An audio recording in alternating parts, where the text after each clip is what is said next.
ಇನ್ನೇನು 2025 ಮುಗಿತಾ ಬಂತು. ಅಲ್ಲೆಲ್ಲ ಮುಗದೇ ಹೋಯ್ತು. 2026 ಬಂದೇ ಬಿಡ್ತು.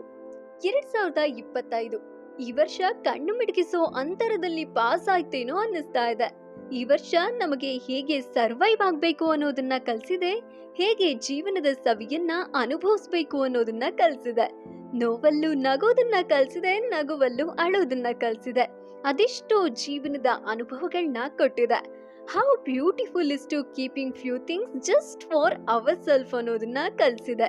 ಈ ವರ್ಷದಲ್ಲಿ ನಾವು ಇಮ್ಯಾಜಿನ್ ಮಾಡಿರೋಕ್ಕಿಂತ ಹೆಚ್ಚು ಸಫರ್ ಆಗಿರಬಹುದು, ನಾವು ಪ್ಲಾನ್ ಮಾಡಿರೋಕ್ಕಿಂತ ಹೆಚ್ಚು ನಕ್ಕಿರಬಹುದು. ಅದೆಷ್ಟೋ ಹೊಸ ಪರಿಚಯಗಳು ಕಂಫರ್ಟ್ ಫೀಲ್ ಕೊಟ್ಟಿರಬಹುದು, ಇನ್ನೆಷ್ಟೋ ಪರಿಚಯಗಳು ಜೀವನಕ್ಕೆ ಪಾಠ ಕಲಿಸಿ ಸಾಗಿರಬಹುದು. ಅದೆಷ್ಟೋ ಆಸೆ ಕನಸು ಭಾವನೆಗಳನ್ನ ನಮ್ಮಲ್ಲೇ ಅಡಗಿಸಿಟ್ಟಿರಬಹುದು.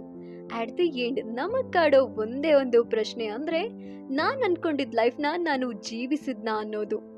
ವಾಟ್ ಎವರ್ ಇಟ್ ಈಸ್, ನಾವ್ we are moving to another year with new resolutions. 2025 ಎಲ್ಲ ಪರಿಚಯಗಳಿಗೂ ಮನಸಾರೆ ಥ್ಯಾಂಕ್ ಯು ಹೇಳ್ತಾ, ಲಾಸ್ಟ್ ಇಯರ್ ರೆಸಲ್ಯೂಷನ್ಸ್ನ ಎಷ್ಟು ಫಾಲೋ ಮಾಡಿದ್ವೋ ಬಿಟ್ಟಿದ್ವೋ ಗೊತ್ತಿಲ್ಲ.